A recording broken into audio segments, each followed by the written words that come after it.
Hi, my name is Phebe Bell. I'm the Behavioral Health Director for Nevada County in California. And before I jump in, I'll just contextualize that a little bit. Nevada County is a small rural county in Northern California. We're nestled in the Sierra Nevada foothills. And we're about 100,000 people, which is convenient. If I share any data later on, you can kind of extrapolate per 100,000 pretty easily from our county. And I'm here today to talk about what we call Laura's Law, or assisted outpatient treatment. And I'll probably call it AOT most of the time. Nevada County is essentially the birthplace of Laura's Law in California. And I'm going to talk a little bit about how Laura's Law came to be and what it's looked like to start that program in Nevada County, some of the ways it works, and some of the challenges and successes we've had with the program over the years. And I'm certain I will not cover everything that everybody wants to hear. So hopefully all of you would feel free to reach out with questions down the road if I don't get to everything that you would want to learn about this important subject. So Laura's Law began with a terrible incident that occurred in Nevada County on January 10th, 2001. One of our clients for our outpatient behavioral health clinic came into the lobby of our clinic and pulled out a semi-automatic gun that he had purchased legally and began shooting.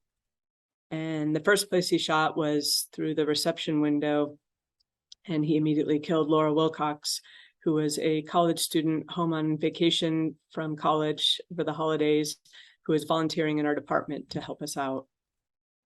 He also shot many others in the office and in the building, killed somebody else in the waiting room, and injured and traumatized everyone in the building. People jumped out of second-story windows to escape the shooting. People were terrified. He left our facility, went to another location in Nevada County, and shot others, killed somebody else before he was eventually apprehended. His name was Scott Thorpe, and he had been a long-term client of our department's. He had stopped taking his medications a few months earlier and had become increasingly agitated and aggressive. He'd left many voicemails for our psychiatrists that were threatening and aggressive, and mailed letters to us in the same vein.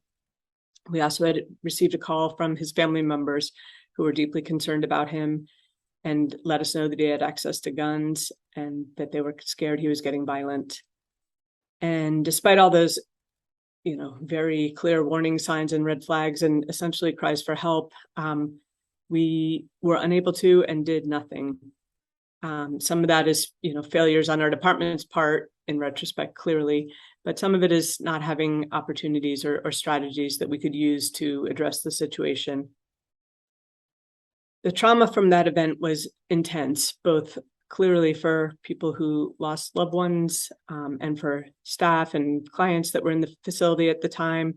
Many of those folks never returned to work or the lives that they led prior to that day. But the trauma was also intense for our community. It set us back a number of years in some of the work we were trying to do around reducing stigma around serious mental illness and creating acceptance of diversity of people in any community. And it took a long time to undo some of those wounds as well. One of the amazing things that came out of that terrible incident is due to Laura Wilcox's parents, Amanda and Nick Wilcox. After initial period of very intense grief, they quickly turned that grief into a desire to make sure this never happened again. If there's anything they could do to reduce the odds of this happening to anyone else any other time, that was their goal. They became involved with the Treatment Advocacy Center and with Assemblywoman Helen Thompson in California, all of whom were working towards assisted outpatient treatment as a strategy to help in certain situations. And the Wilcox family recognized that AOT would have been useful in Laura's situation and would be a good strategy to have in California. And through their combined work and efforts, in 2003, California passed an AOT law. That law, when passed, had no funding associated with it, and it was made voluntary for counties to participate. So it was a first step down the road, but certainly didn't get us there. At the same time, though, Nevada County, in part due to lawsuits filed by the Wilcoxes, which again didn't focus on money or things like that. Their lawsuit focused on what are we going to do to make our community better and to get better services to people with serious mental illness. And so part of the outcome of that, and in part due to new leadership in the department and a desire to do things differently, Nevada County became very passionate about being the first county to implement Laura's Law in California. And thankfully, also right around that time, California passed a proposition called Prop 63, or the Mental Health Services Act, which is essentially a tax on millionaires with all the proceeds supporting behavioral health services. So a funding stream came along as the opportunity to enact the law came along, and Nevada County then basically enacted the law through our Board of Supervisors in 2008. So what is AOT and what does it mean to have an AOT capacity in your county? A couple of things I want to explain about it that are sort of myths or confusions that people sometimes have around AOT. First and foremost, it's essentially court-ordered outpatient treatment. And it's really important to underline that outpatient part. This is not court-ordered, locked inpatient care. Different laws govern that strategy. This is a step below that. It's an intervention that's less invasive, less restrictive, and hopefully can help get somebody to a safe place. Secondly, it's a civil process. And again, I think people often hear the court part and assume criminal associations. And being a civil process, there's no threat of any kind around jail time or criminal history or things like that. It's purely a civil process. What it is a strategy to reach a high-need small group of people who aren't able to engage successfully, mostly due to the symptoms of their mental illness and perhaps their paranoia or anosognosia, makes it hard for them to engage in outpatient care. And it's a strategy to try to engage that group of people. And to the crux of AOT is having a treatment system that's effective and evidence-based and intensive. And I'll talk more about what that treatment looks like. So how does it work? How do we make AOT happen? The law outlines a lot of the pieces of how the process works. First and foremost, there's a certain set of people who are able to make a referral for AOT. In California, that's essentially family members of somebody, people that live with somebody that's displaying symptoms, mental health provider of that person, or law enforcement. And then more recently, we've added judges to the list of parties who can make referrals. Secondly, the person has to meet a whole bunch of criteria that are also outlined in law. I'm not going to read through all of them, but I want to highlight a few of them. First and foremost, the person has to have a significant mental health disorder. And that's important to say because you cannot refer somebody to AOT due to their substance use disorder or their organic brain issue, their traumatic brain injury, things like that. So a diagnosed significant mental health disorder, essentially schizophrenia, schizoaffective disorder, et cetera. There also has to be the goal of AOT, and the legislation has a couple bullets that sort of describe what they're trying to get at with this, is really to find people who are in the process of declining. Things are getting worse. They're on the verge of not being able to be safe in community. And if we can get them into effective treatment now, we can avoid both more interventionist and restrictive form of care, and also potentially avoid harm to themselves or to others. So language is about persons unlikely to survive safely in community, or the condition is deteriorating, things like that. And so it's kind of a sub 5150, which is, that's a California reference, I guess. I'm not sure what it is in each of your states, but involuntary hold status, just underneath that status, trying to find that person before they get to that place. In addition, there is one area of the conditions that's very explicit, and the person needs to have been hospitalized 2 or more times in the last 36 months, or treated for their mental health needs in jail or prison at least twice in the last 36 months, or had a serious and violent act, threat, or attempt to harm self or others at least once in the last 48 months. Those first 2 bullets can be kind of restrictive, and it's one of the areas where we really narrow this population down a lot, at least in California. And then that third bullet, the serious threat of harm or injury, is a little bit more flexible. And I'll give an example of that. We got a call just this week from a family member a mother of an adult child with serious mental illness. And he had been picked up on a hold, but she was calling to say, I think he needs AOT. And he didn't have a history of hospitalizations. He didn't have a history of incarceration, but his act was very significant. He pulled a gun on his mother and then held a very large rock over her head and tried to smash her head in, and she escaped and called 911. And so that's a situation where we're going to go straight to that third bullet and say, let's try AOT. Let's see what we can do to get this guy into a safer place. And then another really key condition, and I'll circle back to this when I talk about how the process works, is voluntary services have to have been offered and refused. And what we find, and what most AOT programs find, is that many people that we get a referral on, when we go out and start the process of engaging them and assessing them for AOT, when we start asking them about services that we offer and what they want, many people say, okay, that sounds good. And we can engage them in services that way. In part, this is because our team is super skilled at that relationship building and rapport building piece of outreach and engagement, and persistent, and we'll go back day after day after day and keep the conversation going with somebody. But it's a wonderful opportunity then to engage that person in care and just sidestep the whole AOT process altogether. And the law is obviously explicit about that. If that person engages, then there's no need for AOT or court orders, and we simply go down the normal voluntary treatment path.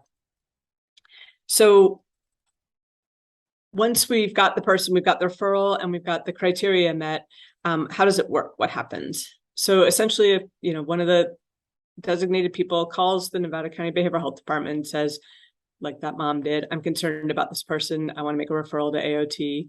And then our staff does a kind of high-level screening to make sure that it sounds like they meet the critical criteria, especially they're located in the county, they're 18 or older, what is their history, and sort of a brief screening. And then if it feels like, yeah, this is something we want to look into further, we refer the person to our AOT team. And in Nevada County, that's a contracted provider called Turning Point. They provide our full service partnership, or ACT services, assertive community treatment services. They're co-located in the same building as us. We're very, very close partners. And so they're the ones that do our AOT investigations and services. And so we refer the person over to Turning Point, and then they begin the process of working with that person and going out, finding them, and starting the conversation. And this is really, like I was saying a second ago, the place where having a high quality provider that's really skilled at connecting and building relationships is critical, because that's what they're doing right now. They're going out and trying to build rapport with that person and engage them in dialogue and try a lot of things to see, what are your needs? What do you want? How can we work together? How can I support you in getting to a better place? And again, about 2/3 of people end up voluntarily engaging at that point, even if they've said no to services before. Just that concerted, regular contact outreach can lead to engagement.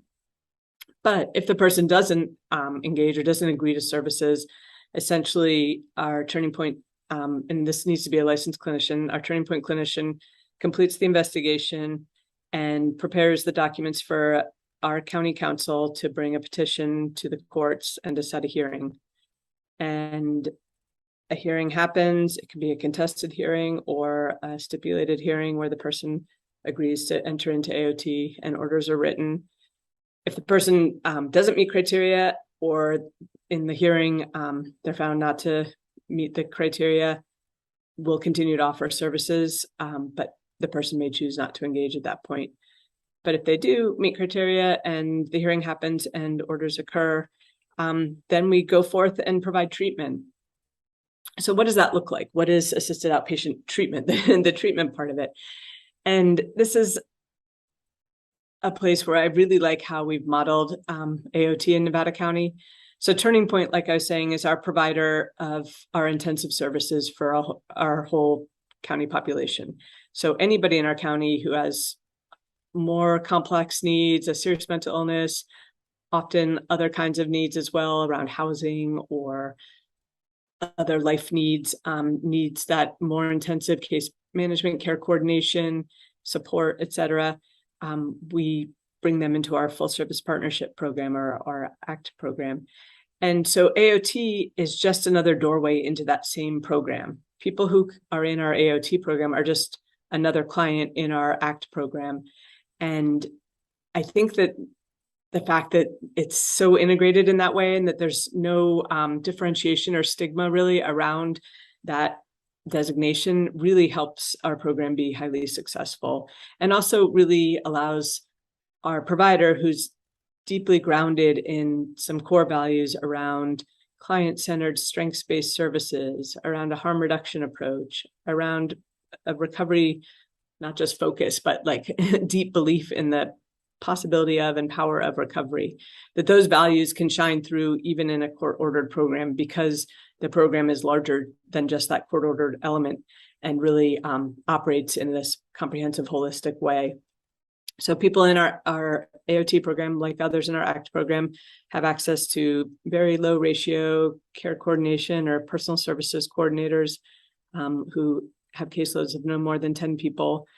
They have access to a psychiatrist, to a therapist, to flexible funds that we can use for housing supports or other things that might be needed. If needed, our Turning Point folks will visit somebody twice every day to deliver medications 7 days a week if that's what's needed. So it's pretty intensive supportive services. The thing that does make AOT a little different than how it works for others in our ACT program is the comprehensiveness of their treatment team. So in addition to all those normal players that somebody might have support from in an ACT program, they also have a whole legal system that's supporting them in their recovery journey. So that's the judge in the courts, the public defender, county counsel, law enforcement, Nevada County Behavioral Health. We're all engaged in that person's care and path and journey.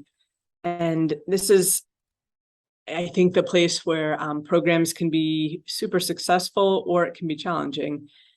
In Nevada County, we have really solid collaboration and partnership amongst all those different entities.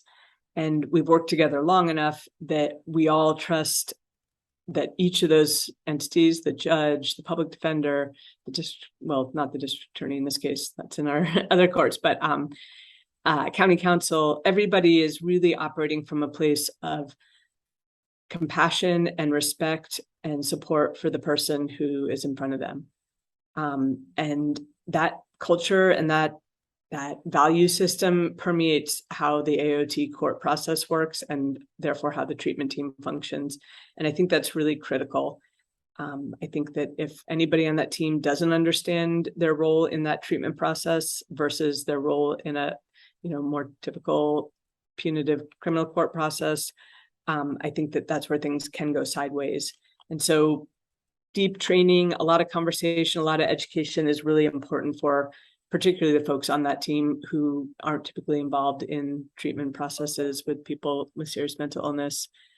We often bring clients who've been through the program to talk to our judge or to our legal staff and talk to them about what worked and what didn't work for them, and how they felt supported and when they didn't feel supported in processes, so that our team can all learn and do better over time. One thing I do want to touch on in the treatment part of the AOT program is the role of medications, because this comes up a lot in conversations, all different directions about the pros and cons of AOT. So there is not a provision for involuntary medication in AOT. And that's really important to underscore, because early on, when there's a lot of opposition to implementing AOT in California, that was one of the big concerns, is, very much about taking people's rights away and about forcing medications on people. And to be super clear, our goal is to not do involuntary meds and to instead engage this person in care so that they are not ending up in locked inpatient care where involuntary meds or the right to med decisions is taken away from them. So AOT is sort of a last ditch effort to support that person in their autonomy and right to make choices for themselves, for their body.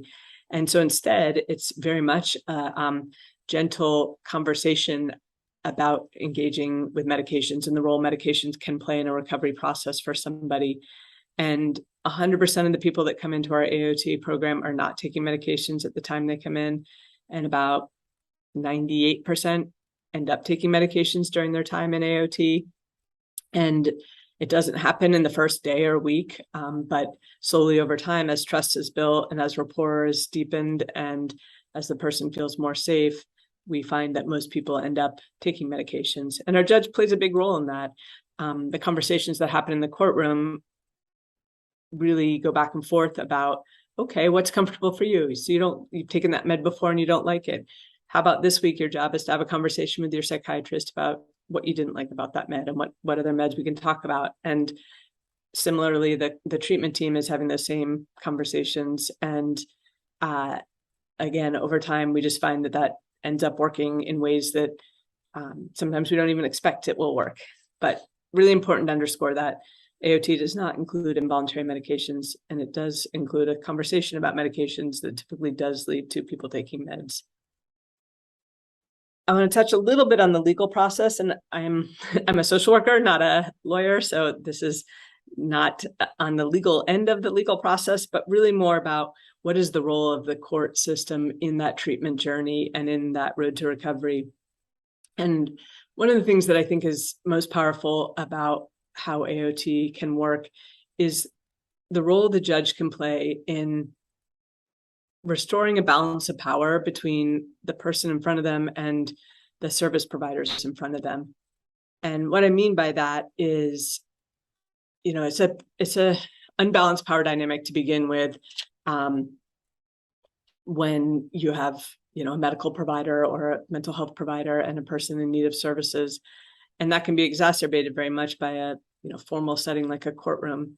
But one of the things the judge does early on in our AOT process is speak to the person who's in front of them to say, you're here in an AOT process, but also Turning Point and Nevada County Behavioral Health are here. And my job is to come up with a plan for you that supports your needs and goals to get somewhere. And my job is to order Turning Point and Nevada County Behavioral Health to provide whatever it is you need.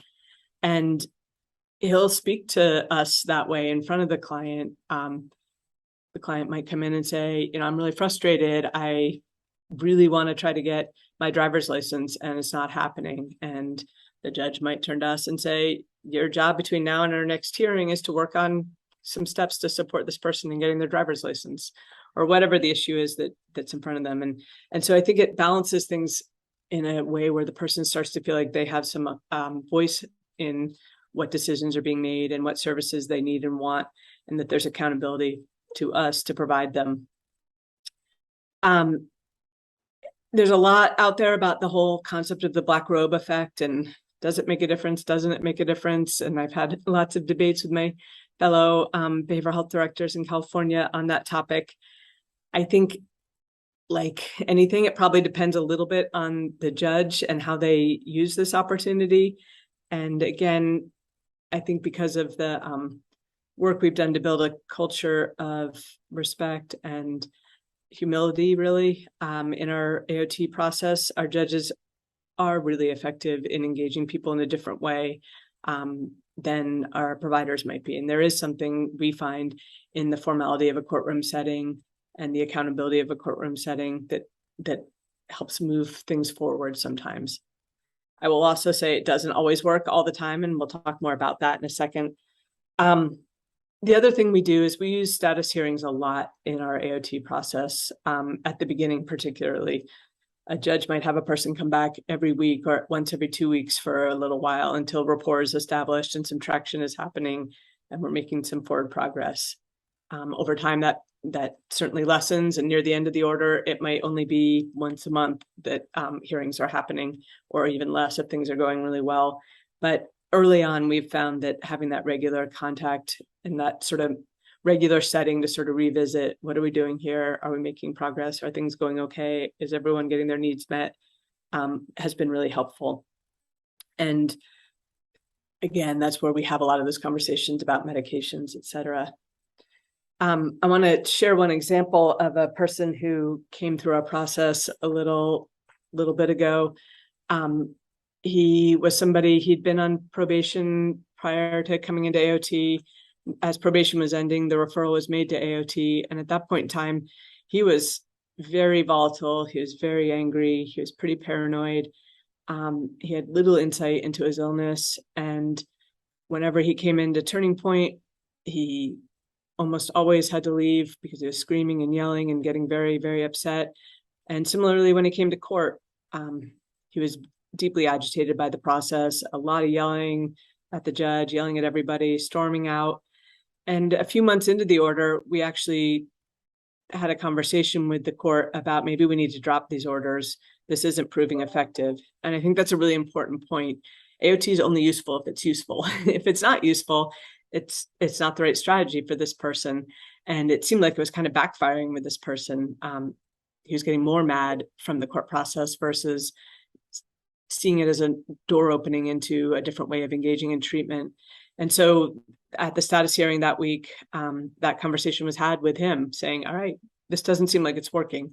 And let's give it a week to think about, but maybe we need to try something different and step away from this AOT process. And he left court that day and went home and called his personal service coordinator and said, I'd like a psychiatry appointment. And he came into the psychiatrist appointment a few days later, and everybody was like, what happened? What changed for you?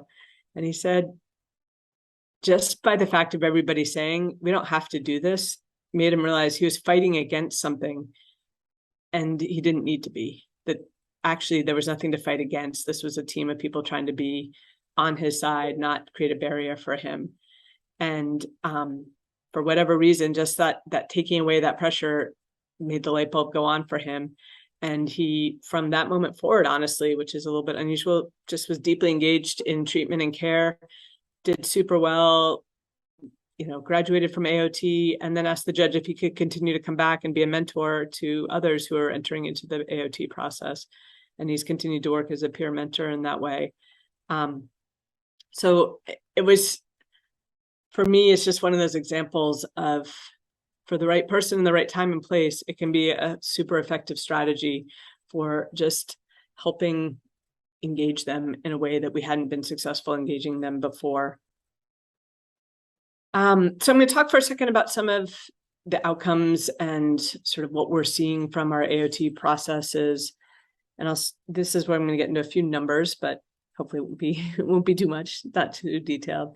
So first, in the first 10 years of having AOT in Nevada County, we had 160 referrals for evaluations. And out of those 160, 79 petitions were written. So that means about half voluntarily engaged in treatment and didn't need petitions. And then of those 79 petitions, 42 were stipulated, meaning the person said, okay, let's just do this. And 15 were contested. So that's very few contested hearings over a 10-year period. And that the combination of those two things led to 57 AOT court orders over those 10 years. The average length of the order has been 180 days, but there have been a few times where we've done a second round of orders for somebody if we're making progress, but we're not quite there.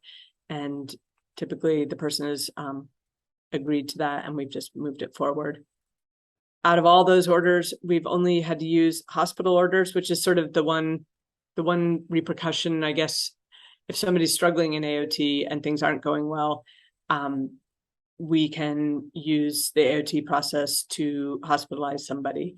And essentially in the same way as a 5150, a short-term acute stay, before a hearing happens and they end up being released, but a chance to just sort of short-term stabilize and address if things are going sideways in a short order. And so we've had to use hospital orders 16 times over the 10 years, so very rarely. And the average number of status hearings for each 180-day order is 11. So again, during those first 2-3 months, we're meeting once or twice a month, once a week or twice a month, depending on sort of the need of the person. And then later in those 180 days, we're down to once a month typically. And sort of in general, we have 5 to 7 people on AOT orders in a given point in time, which is very much aligned with the the research out there that for 100,000 people, there may be 5 to 7 people who are eligible or appropriate for an AOT program. And that's really what we see in Nevada County. So what do we see in terms of outcomes? Well, because our AOT program is embedded in our ACT program, we see the same outcomes we see there, which is, highly documented and powerful. We see amazing reductions in hospitalizations, amazing reductions in jail days, higher employment rates, a lot less homelessness, and we see cost savings. And I think this is one of those slightly murky areas because it's one of those things where the savings are across multiple systems. So as the behavioral health department, we pay for AOT, for the treatment aspect of AOT, and it costs us about $25,000 a year for an AOT slot in our ACT program. And the research says there's about just under $2 saved for every dollar spent on AOT, but that $2 in savings doesn't come back to the behavioral health department. It comes to the hospitals and police departments and all the other places that are impacted when people are having a hard time being safe in community. In California, in Nevada County, we bill Medi-Cal for most of the AOT services that we provide. And then we cover things that we can't bill Medi-Cal for, and we pay the match for Medi-Cal with that Mental Health Services Act millionaire tax money that I was talking about earlier, as well as other state funds that we're able to get. So that is like my overall description. I guess I want to end with a couple of sort of overarching points about AOT and why I'm a fan of having AOT as one of your array of options as a community mental health provider. I know there's a lot of concern about ways that AOT can stigmatize people or criminalize people, and that's just not been our experience. For us, our goal is to serve people in the best ways we can, in accordance with what their needs and desires and wishes are for themselves, in respect of those needs and desires. And if it's at all possible to serve somebody in a way where they don't need to lose their liberties and be in more intensive or more intrusive care, we want to try that. And we believe people deserve that opportunity. And that's how AOT fits in for us. And so I think there's, one strand of concern about AOT that's really about the idea that it's too much of an intervention. It's too intensive. And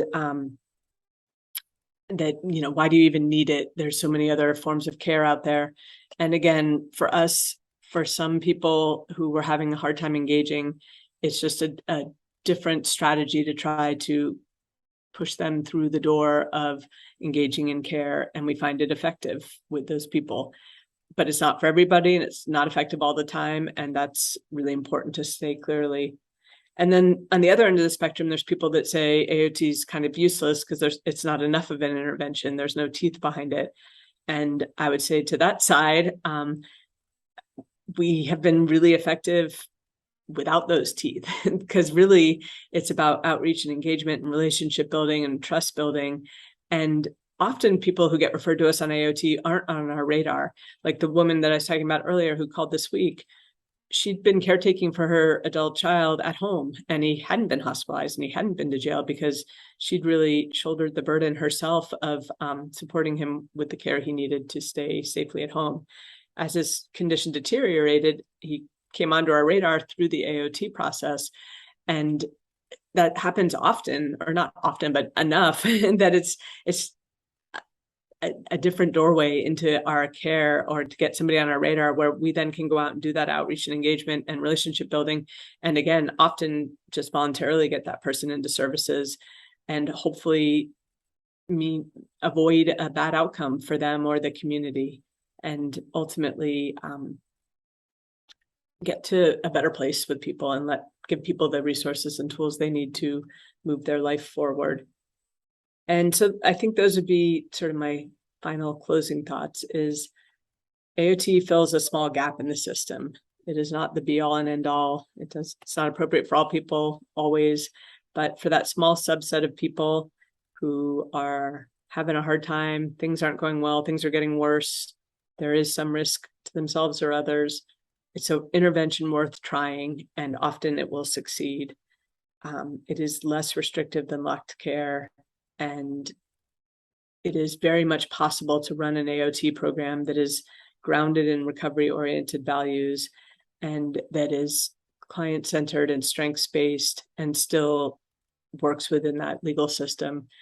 I deeply encourage you to build that team together, to work closely with your legal partners and your treatment providers and your law enforcement partners to understand the role of AOT and the treatment focus of it, and the role of everyone on that team in supporting that treatment outcome, and really deeply grounding your process in those values so that it's effective and not punitive and not hurtful to the person that ultimately everybody there is trying to support. And you can get to some pretty amazing outcomes with people, and people can really see the care around them and embrace that and take steps forward into a recovery journey that's pretty amazing to watch. And I'm grateful that we've been able to have this program in our community. And so with that, I hope that people will find a way to reach out to me if you have questions or if there's things I didn't address that you're interested in. But thanks for your time.